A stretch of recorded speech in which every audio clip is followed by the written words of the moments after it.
Hello, hello, hello.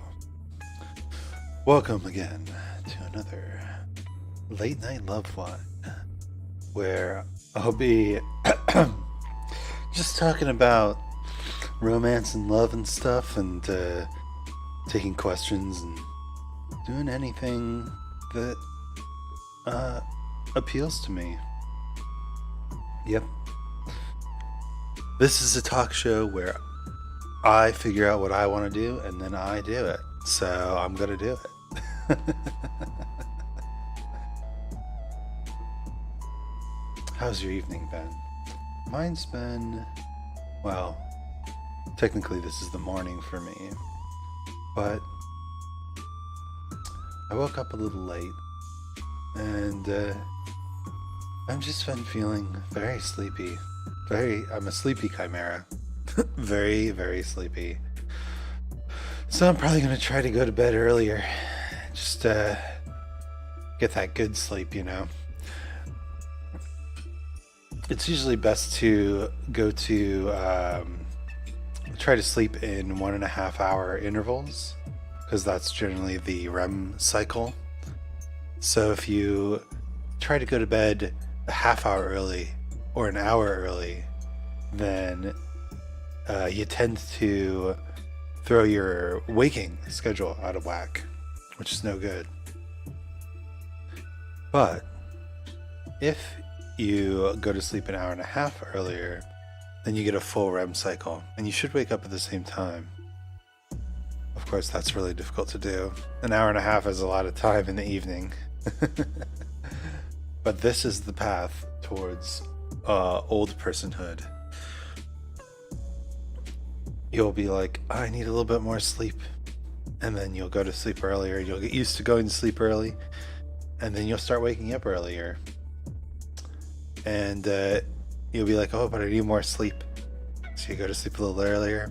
And before you know it, you're going to sleep at 6 p.m., waking up at 4. Actually, that sounds pretty nice. Nothing good happens in the evenings, right? Except this show. If you're in the US, this show is the thing that's happening in the evening. Probably the best thing. Just kidding. I know there's a lot of very talented Saturday night VTubers out there. And, you know, I just want to be a part of it, right? Maybe I've been thinking about this, but I think I want to bring a guest on, interview someone, talk about, you know, how their relationship life is going, and maybe get some stories, some advice, some perspective, right? We talk a lot about the fact that, you know, I'm just a dude, so hard for me to see things from the perspective of, for example, women or trans men or trans women or whatever, non-binary folks. So it'd be good to have some different discussions on the show. And it wouldn't have to be the whole time. Maybe we do, like, you know, a little bit of discussion and then a little bit of question answering, that sort of stuff. But I found a topic that might be good to start on. So for the last couple weeks, I've been using our relationship advice for topics, and today I tried to check out our Ask Men subreddit for asking men questions. And there was one that caught my eye about male stereotypes. And thought I would read some of these and see how I felt about them. So let's pull up the old Oh, come on. Oh, they changed the menu format. Weird. Okay. That was supposed to be hello, not a hell. Okay. So let's pull up the old text doc and talk about male stereotypes.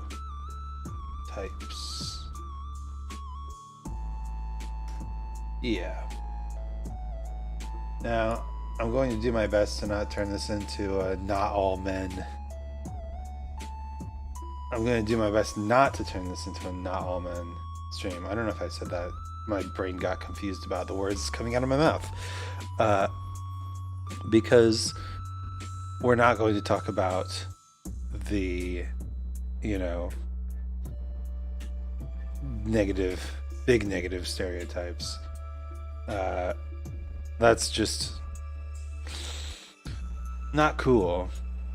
This is for people who want to I guess learn more about how the male mind ticks. I'm going to list some stereotypes and try to analyze and see where do they come from? Where do they go? Where do they come from? And then try to see if there's a reason why they exist and what we can do about them. So the first one, I think, the one that led to the thread being created, is messy living spaces. So this stereotype probably comes from younger dudes. I'm thinking a lot of stereotypes are going to come from younger men. And a theme that we're going to come back to on this is that, the upbringing of men versus women, very different. Very different. So, growing up, I think children in general are expected to help with the house cleaning. So, you do get training in how to clean up messy spaces. However, I think the key to being a functional adult is to learn to appreciate the clean spaces. You've got to, it's not just about cleaning up the mess. It's about enjoying the clean, right? Enjoying being in a clean space. And I don't think that's a value that's really given to young men culturally. Obviously, every person is different, every family is different. But I don't think that there's a whole lot of pressure on young men to be clean or appreciate clean spaces. It could be rough, especially when you first move out and live in your own space. I know a lot of my male friends who grew up with their room kind of being their space. And they could do whatever they wanted with it. And thus, it was pretty messy.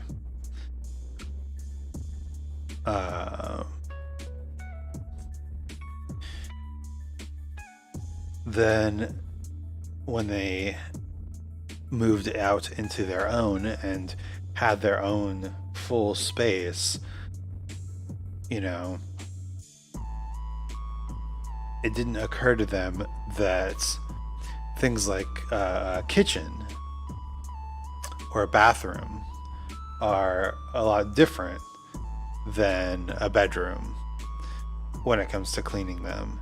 You know, they actually start to stink or rot or whatever you want to call it. Get gross, get really gross.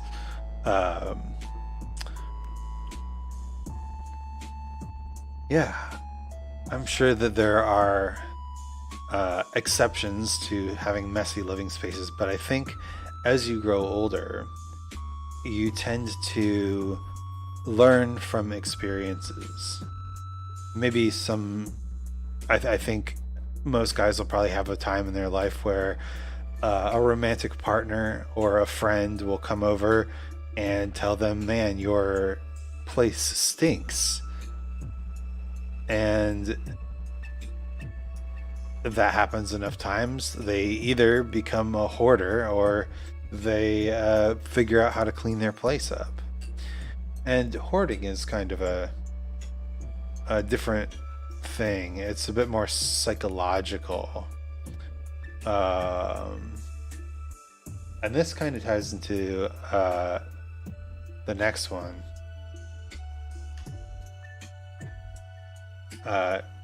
So don't do laundry.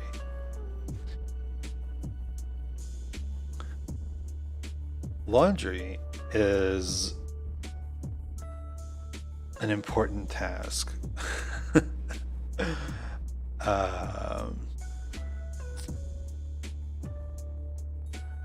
It's not even that hard.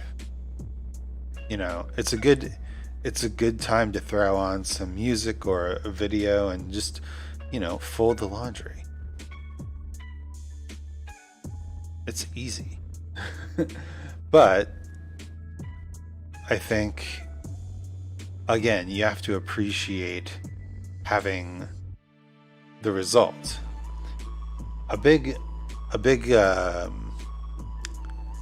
thing to look at when it comes to motivating yourself to do something is to focus on the result.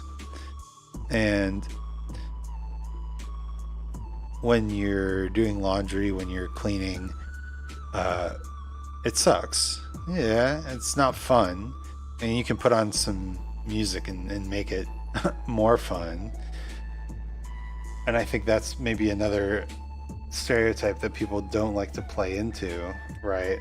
There's the whole like, oh, I put on some tunes and I dance and it's so fun to clean, right? And people are like, no, cleaning is boring. I don't want to do cleaning. But hey, I mean, I think that behind every stereotype, there is some cultural force that is perpetuating the stereotype, positive and negative. So you could also associate the idea that men don't like to do laundry with men's limited wardrobes. Guys tend to think less about clothing. Now that is probably changing with how easy it is to find stuff on like male fashion advice subreddit or YouTube about fashion and how to wear clothes that look good and fit you.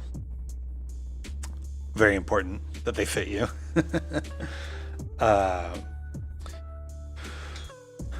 But I think by the time that men are taught they need to get into fashion, they are a little older than women are culturally, and so they have had less time to collect clothing. Because it really is a collection process. It's not just, well, I'm going to just go buy the right clothes and now I have good clothes. It's a process of, finding clothes you like. It's like Pokemon, right? You go out into the tall grass and you dig around and you get a random encounter, and if you like it, you catch it, and if you don't, you don't. You eat it to gain experience. Do they eat Pokemon? I'm pretty sure they eat Pokemon. There's like no other animals in the world, right? They absolutely eat Pokemon. Unless everyone in the Pokemon world is vegan, in which case that means their bodies are fundamentally different than human bodies, and they require different, vitamins. They took a different evolutionary path. But, that could possibly make sense because, every Pokemon has basically like attacks, right? Special moves. Would you want to fight a deer if it had like a charge attack that, it was trained to use on you? Like even wild Pokemon stay and fight for the most part, rather than running away. Like if every deer wanted to fight you, would you really like hunt deer, or would you just eat mushrooms? But even the mushrooms are trying to kill you. So you just eat fruit. And thus, no, they don't eat Pokemon in Pokemon because everyone in Pokemon is probably vegan. By evolution. Anyway, very off topic. What was I talking about? Clothing collections. Yeah, it takes a while to build up a wardrobe, and especially if you don't know what you're doing at first. So again, I think this stereotype comes from younger men who only have a few good shirts, right? And so then the stereotype becomes they don't do laundry, they just rewear the shirts, even though they could be doing the laundry. They just only have the 2 or 3 shirts. And then on the other hand, you get the dudes who never get into the idea of fashion, and they become, dads who wear khaki shorts and polos. Nothing wrong with khaki shorts and polos if that's what you're into. It's just it's a pretty generic move, fashion-wise. Pretty generic, I gotta say. Let's see. Next on the post is don't like flowers. What's up with that? Guys like flowers. I think probably related to so the masculinity thing, right? Flowers are seen as feminine, and masculine things like beer and golf and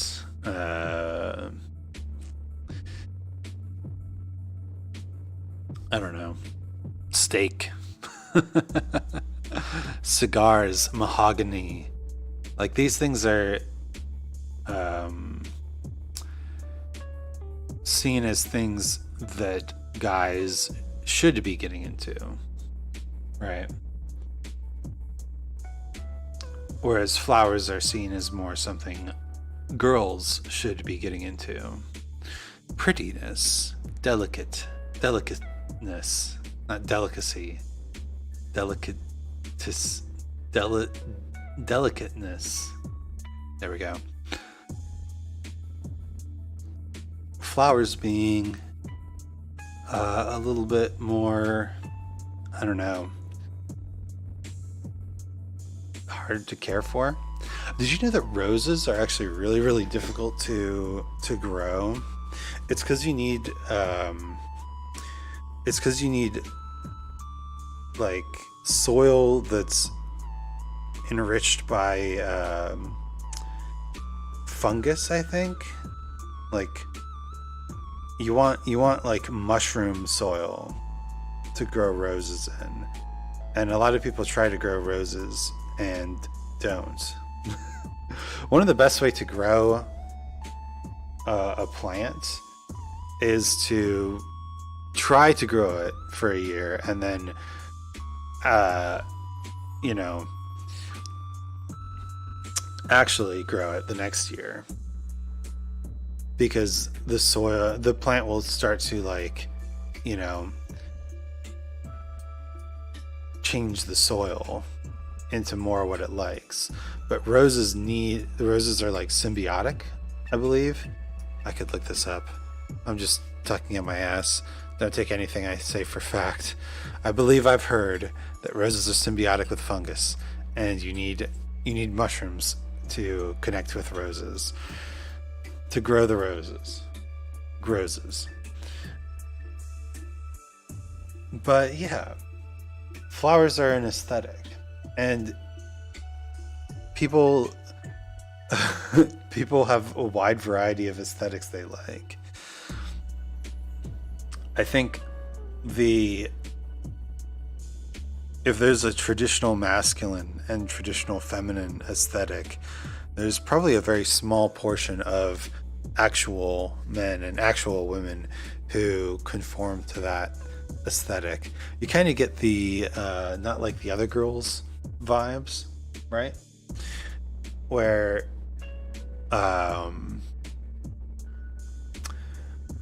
the not like the other girls effect is basically when a girl sees the media's portrayal of other girls and assumes that she is not like them, because, again, very small percentage of men and women actually conform to the stereotypes. And then she sets out to categorize herself as particularly unique, right? Not like the other girls, right? And I think there's also a not like the other guys thing. Like guys who don't like sports or alcohol or cigars or whatever. Guys who like flowers. There's that effect where you're not comparing yourself to other people, you're comparing yourself to a stereotype of people. And that just ain't right. That just ain't right. Because the stereotype, there's a cultural force behind the stereotype. And in the modern era, we get a lot of cultural forces that are perpetuated by people with a monetary interest in perpetuating them. So guys like cigars, right? And you know, perhaps you know, long ago cigars were expensive, and the only people who could regularly enjoy cigars were like the cartoonish, like, you know, bigwig executives, right? And somewhere along the way, you know, cigars became associated with men, not just wealth.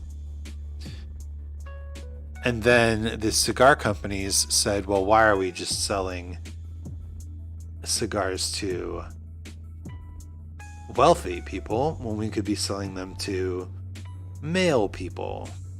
Seems like a broader audience. So then they pivoted, and now we get cigars sold to, like, marketed towards men, right? Purely hypothetical situation, which probably happened. I don't know. I'm just talking to my ass here. This is not a history lesson. This is my perception of the world.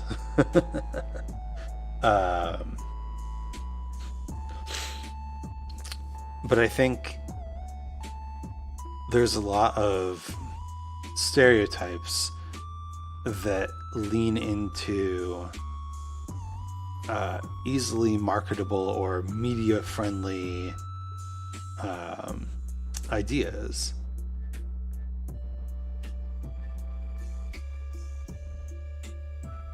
And you could kind of think of them as cultural memes, right? In the 90s, there was a big cultural meme of the sitcom husband and wife who hate each other but get along by the end of the episode, and the wife was extremely attractive and the man was, you know, had a huge belly and was the funny one. I don't know. It's not a very realistic situation, but it is a sellable situation. And so then you end up getting this kind of boomer humor of blah blah blah, I hate my wife, when I'm sure most people like the person they marry, you know? I would hope so anyway. The divorce rate is pretty high, but I think that is more about people changing and growing as people over the course of their lives than it is, you know, actually like, I got married, but now I hate you. Seems kind of stereotypical, doesn't it? In particular, I think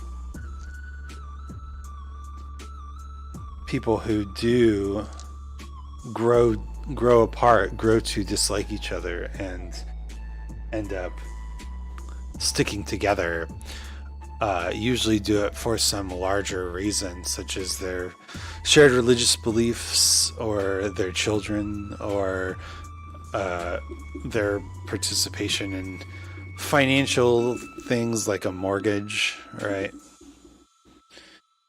It's just not very conducive to accurately representing your feelings. I know, here I am on Twitch talking about, you know, why people get divorced. I really playing towards my audience here. Let's just move on to the next one. Like drinking alcohol. I think there's also stereotypes about women drinking alcohol, but I think maybe we say beer here. Beer / liquor. Yeah.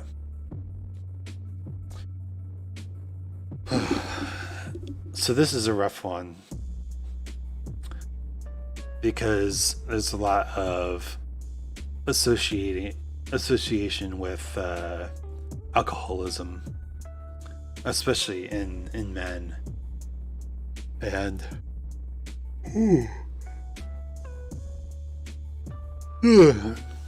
how you doing? Are you tired? I'm a little tired. I'm looking forward to taking my day off of streaming tomorrow. It's been a long week. But drinking in general, there's this, maybe it's because of the association of doing something difficult gives you social credit among men, right? If you are if you're a good at sports person, or if you are a good at um, you know, physical activity, if you do something physically difficult, then you tend to get points, right?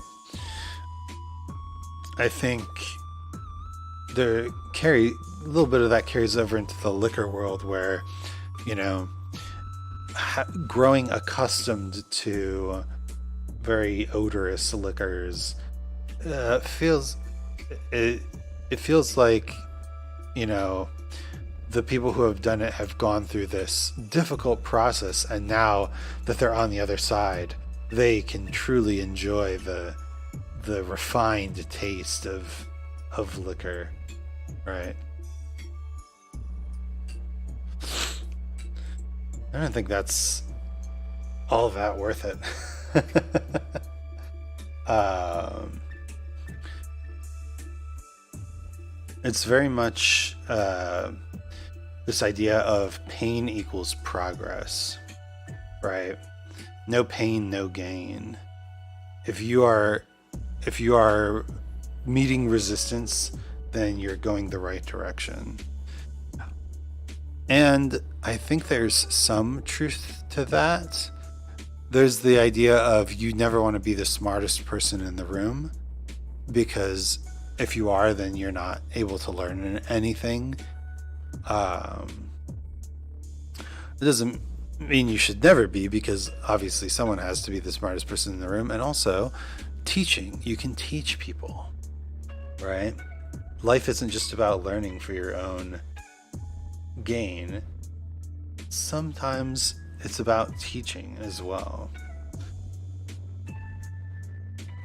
And yeah, there's this idea, though, that in order to grow, you have to face hardships and push against your limits. That is also pretty true. You have to keep expanding your knowledge. You have to keep pushing yourself, your body further. But I don't think it applies in every situation. You know, whenever you're faced with a task, it's going to require some effort to complete. And you have to evaluate the task in the perspective of, is the effort to do this task worth the results? Focus on the result, right? Compare the results to the effort required. For things like, you know, drinking liquor, essentially you're going through a lot of pain and disgust to get to a habit that other people are telling you is good. An expensive habit that requires you to buy lots of fancy liquors and blah, blah, blah, blah, blah. I'm not a big fan of it. But you have to evaluate that. And for some things, so for example, let's take being a professional athlete, right? You can see what is required of a professional athlete, and you can see the benefits, right? It takes a lot of time, it takes a lot of effort. You know, people put their heart and soul and body into it. They train, they do the tryouts, they do the big, join the big leagues, join the little leagues, whatever. And they get paid to do it eventually. With drinking expensive liquors, you can see the cost and you can experience the cost because the liquor is difficult to drink. It costs money, it is difficult to drink. But then when it comes to the benefits, there are kind of two benefits. The first, obviously, is being able to drink the liquor and enjoy it. And that's a pretty subjective benefit, right? It's hard to see that. It's hard to experience that yourself. You're being told that this, whiskey is a fine vintage, or this rum is just incredible. And you drink it and it tastes like crap. Well, it's just because your palate isn't refined enough yet. You've got to keep drinking it. Okay, all right. Hard to see. Hard to connect the end effort to the end game to the effort, right? Hard to experience or evaluate the reward. But I think what happens is people, either subconsciously or consciously, also focus on the other side of things, aka you're not just drinking, expensive fire water, terrible tasting liquid. You're also, doing a social activity with these people, with these dudes who you want to hang out with. And so it behooves you to continue, right? I think a lot of and that's where the social pressure comes in. Now, I'm sure there are people out there who enjoy the taste of alcohol, the taste of those expensive whiskeys. I mean, there's whole blogs and societies about the tastes of whiskeys, so I'm sure they're out there. But that's an example of it's harder to get into it because generally people start getting into it, start working on goals in order to get to the end result, in order to get to their goal, right? They start putting in the effort in order to reach the goal. And the goal is very ephemeral in this case. It doesn't really exist all that well in your brain because you're essentially just, imagining what this liquor would taste like. But you're being told that it's good. You're being told that it's worth it. And the social aspect is why you do it. Until maybe you get there and you do enjoy it. But I think a big part of the male experience is mentorship and kind of pack bonding, right? You want to find your bromance.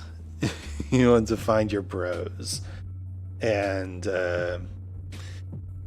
it can be a very small group, but once you find these people, you kind of, trust them a lot.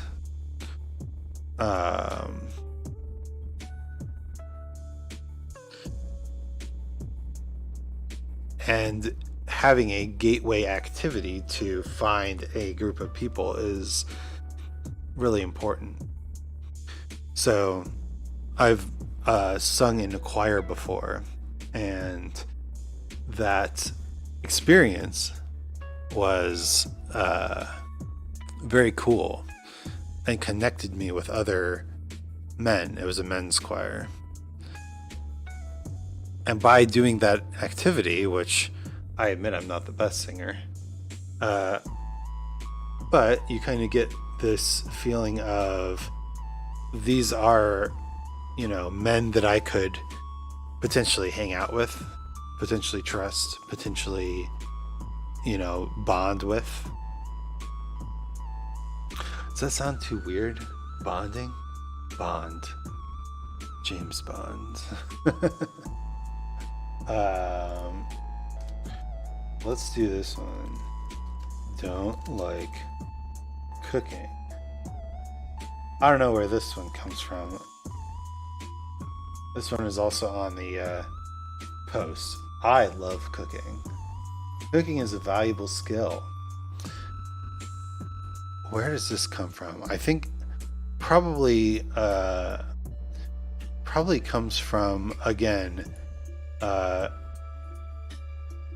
young men who didn't learn to cook when they were growing up, and then a human experience bonding, James bonding. A human experience is bonding. True. Finding your pack.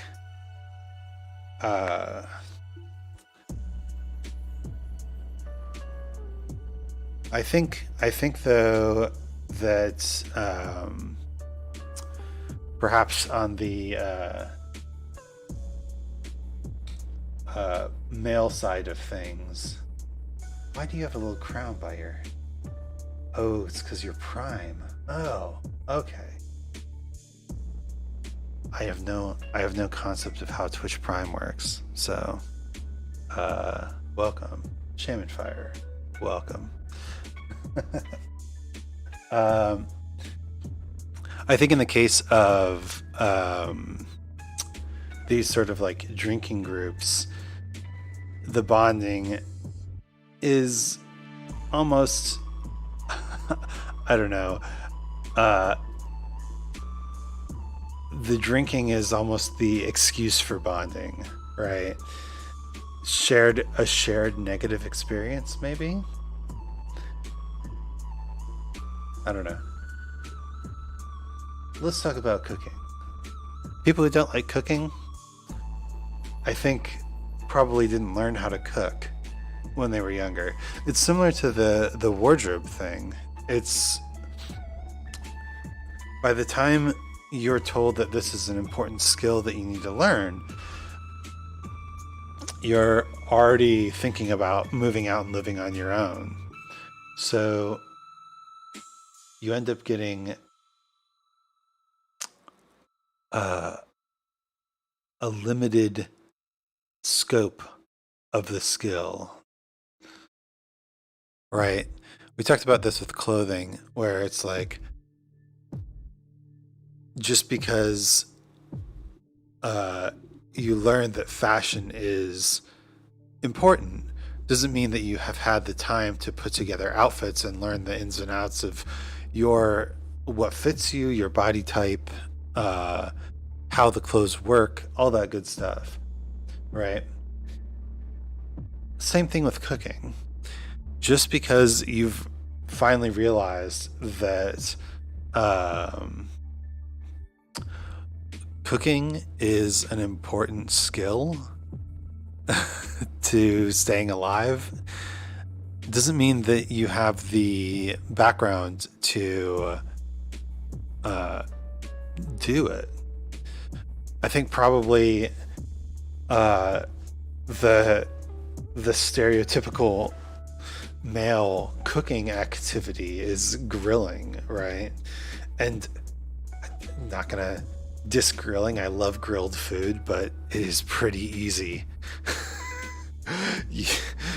It's all about just looking at the food and seeing if it's the right color yet, Right? Flip it over. Is it the right color? No. Keep it going then.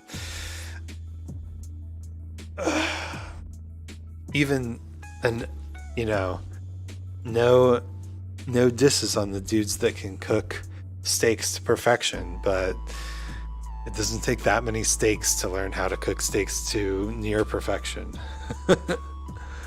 uh, once you once you can cook a steak, it's not that hard. It's really not hard to cook steaks. The difference between steaks is in the cut and the quality of the meat, right? That's how you like divide good steaks from bad steaks.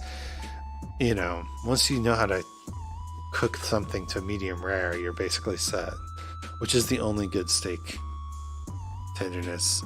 Fight me. I will fight that one. Is that most cooking right color, right texture? I don't know. I may not be a good cook. LOL.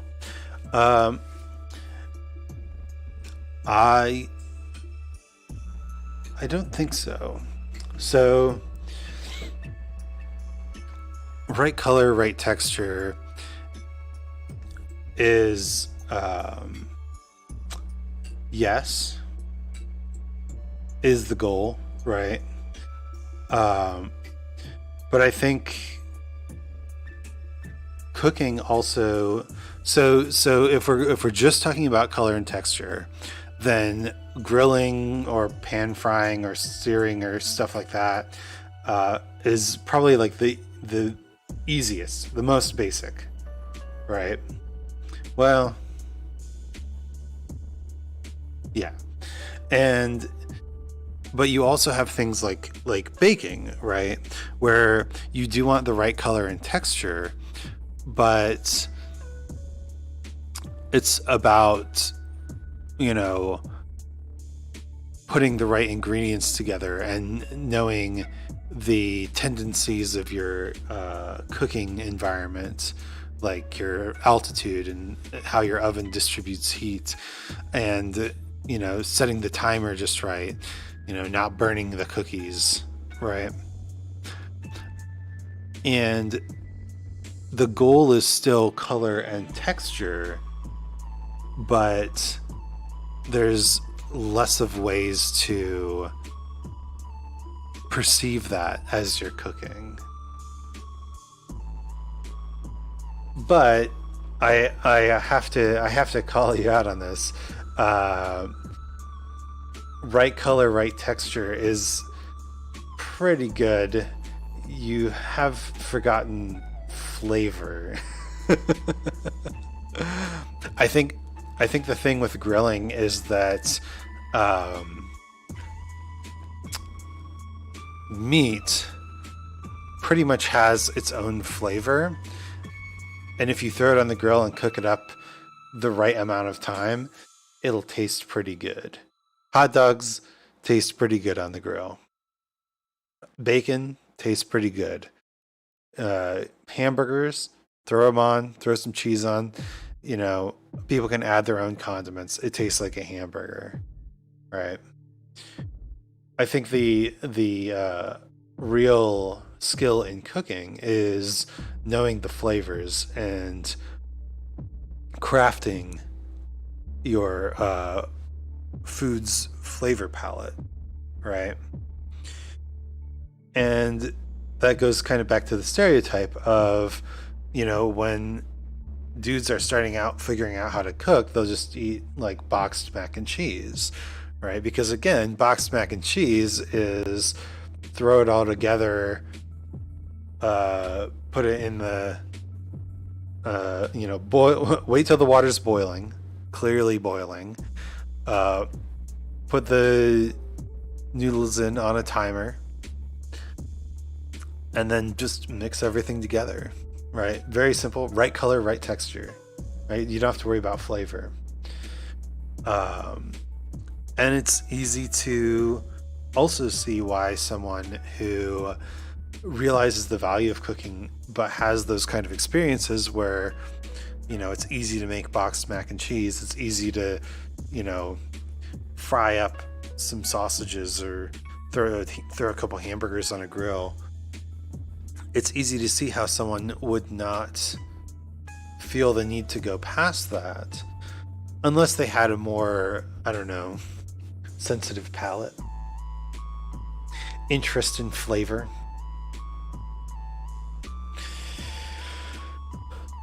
Me, I'm much more of a texture person, so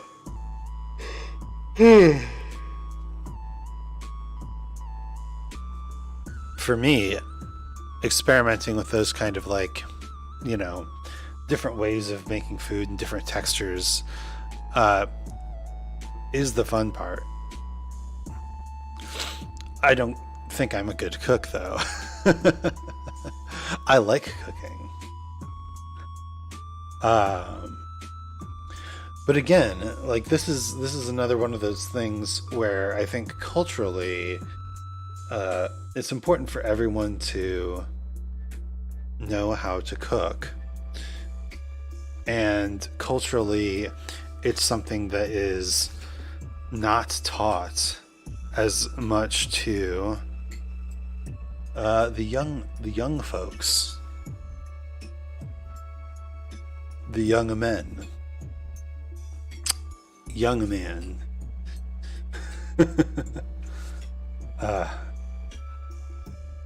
They don't teach you that at the YMCA.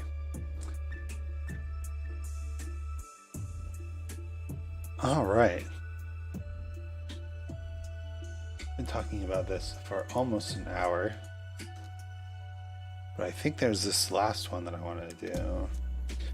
Don't cry. It is such a big stereotype that men don't cry, and that is just the worst stereotype. Crying is a physical response to brain chemicals. If you get too many brain chemicals of a certain type, you're going to cry.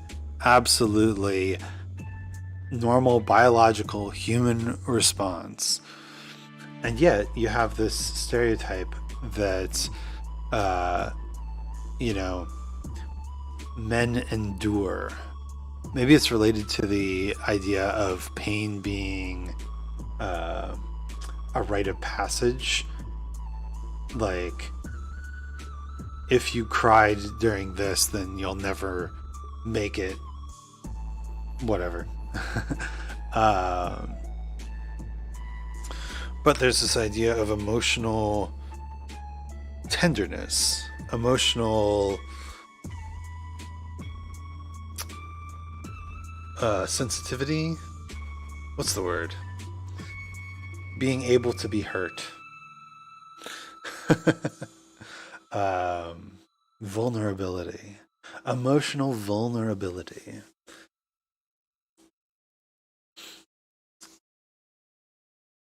That if you show too much of it, then you won't be able to endure the pain. You won't be able to make it in the world. You're not a man. You're not a good man.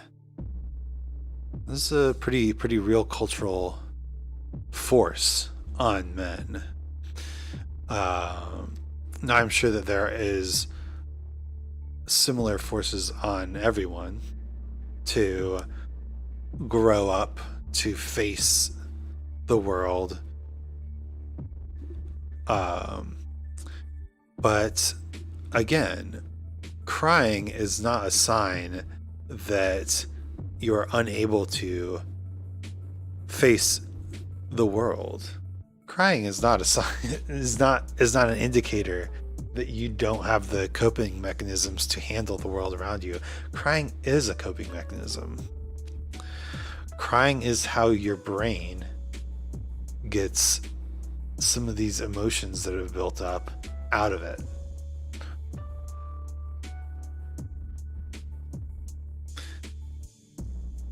It's important to cry.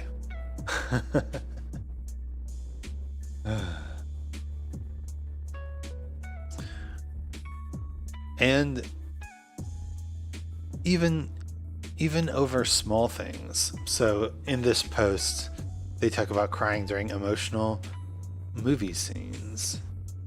Yeah, of course. If you have a feeling, then you should experience it, right? What's more human, denying the chemicals that fill your brain, or experiencing them and allowing yourself to make that part of your experience as well, right? There's no point in denying the human part of you, as long as you're human anyway. Me, I'm a chimera, so we cry all the time.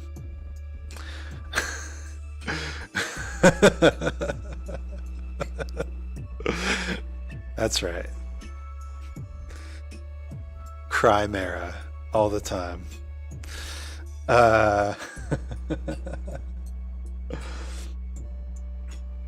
Yeah. Emotional vulnerability, I think, is seen as a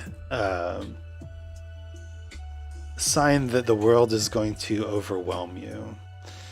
It's going to easily take advantage of you.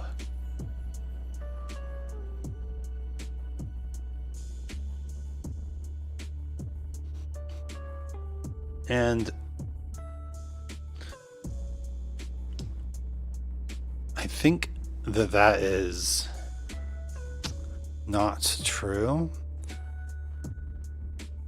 because oftentimes if something is overwhelming me to the point of tears, I usually feel like I'm better equipped to handle it by just getting the emotion out of the way. And by emotion out of the way, I don't mean repressing it. I mean feeling it and letting my body, acclimatize to the pressure of it, and get the your brain is not logical. Your brain is not logical when it comes to the balance of chemicals that create your emotions, right? If your brain is like, I feel like I want to cry, and then you cry, your brain is like, I feel so much better, even if the problem's not fixed. But it's easier to fix the problem when you feel better than when you want to cry. I realize I'm just sitting here talking, like, justifying crying. If there are any men listening, have a good cry sometimes. It can work. It will work. Well, I guess everybody is different, but it can work.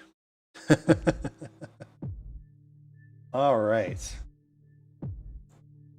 This has been Male Stereotype Analysis with Isaac Anzu. What's next?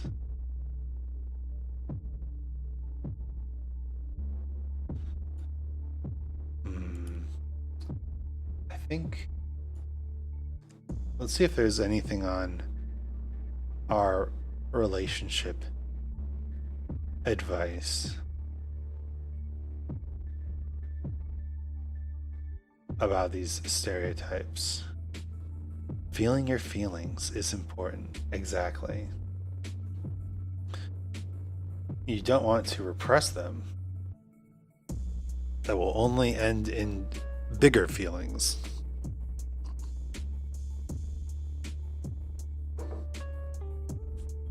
It's like shaking a can of soda, right? You gotta open that can of soda and let it explode, right? If you just don't open it and just keep shaking it, then it's just gonna explode all on its own.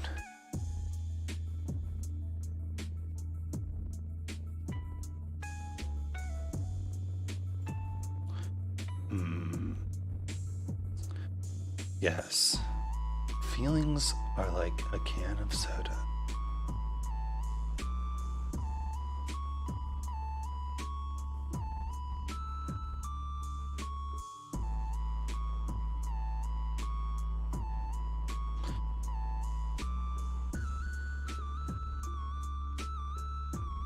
I'm not really saying anything related to male stereotypes on our relationship advice today.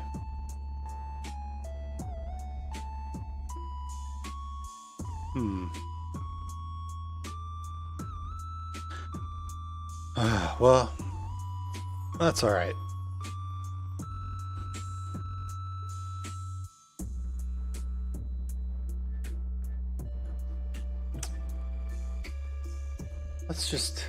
Let's just chill for a bit. So I'm thinking I want to bring on some sort of guest. I mean, look, I have this guest chair. I'd have to move the chat, I suppose. Right now, chat is in the guest chair. I'd have to set up a guest scene where the guest could sit in the chair and then chat could not be over there. Maybe behind my head would be fine. But I kind of just want to talk out, interview, right? Work on my interview skills, talk out with someone like, what are your views on relationships? What is going on in your life? How do you approach relationships? Stuff like that.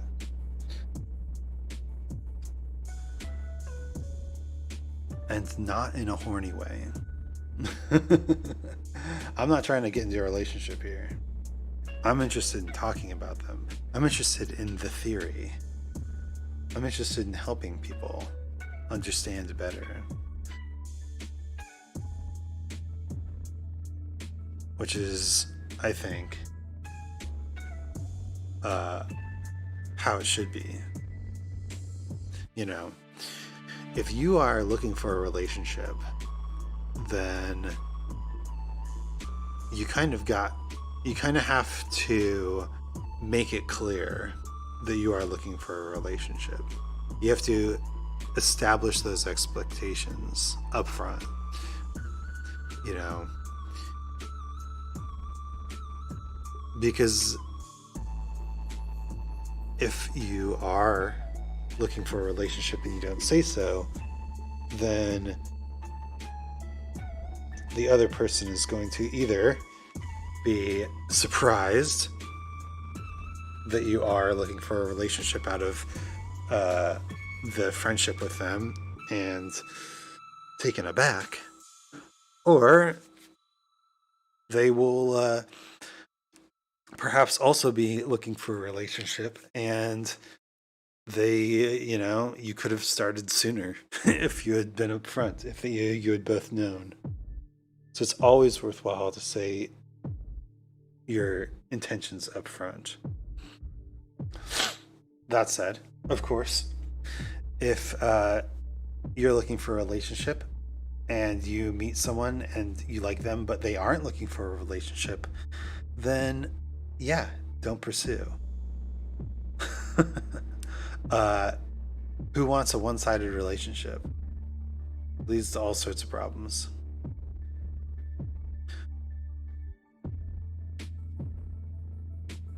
But because I'm not looking for a relationship, I think I kind of have a good position of I can talk to people about their problems, about their relationships,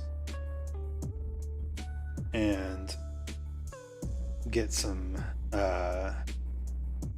get them some perspective or some advice, or get their perspective and advice, and even people who are in relationships. I'm not just looking for single folks who need advice. I'm looking for theory and philosophy myself. Talking about the relationships between people is super interesting to me. So why not? Let's do it.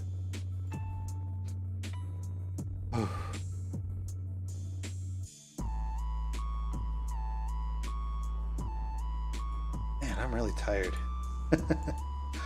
Today might be a good day for a nap.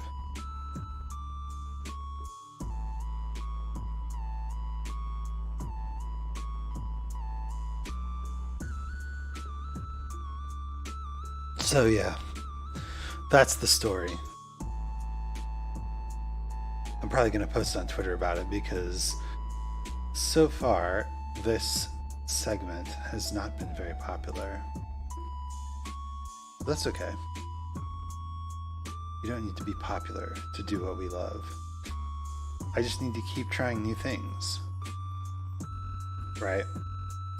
The goal of growth is to keep trying out new things, keep changing what you do and experimenting, finding the new way. And if this current way isn't working as much, then gotta figure out what else I can do, what else I'm interested in.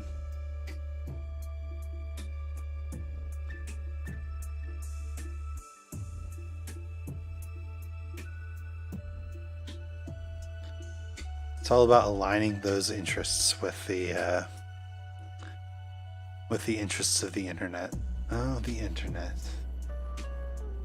Quite a mysterious being, this internet. Maybe Twitter poll on what relationship advice people want.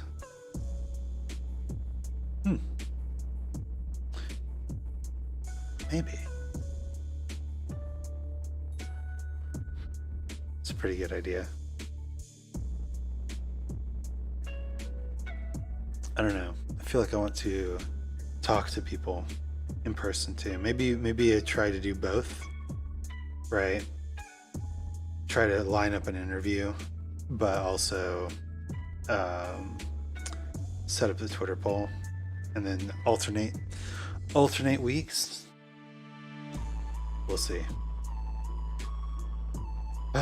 Anyway, I think I'm going to call this stream for now. It's just very, very sleepy. So maybe I'll go take a nap or something.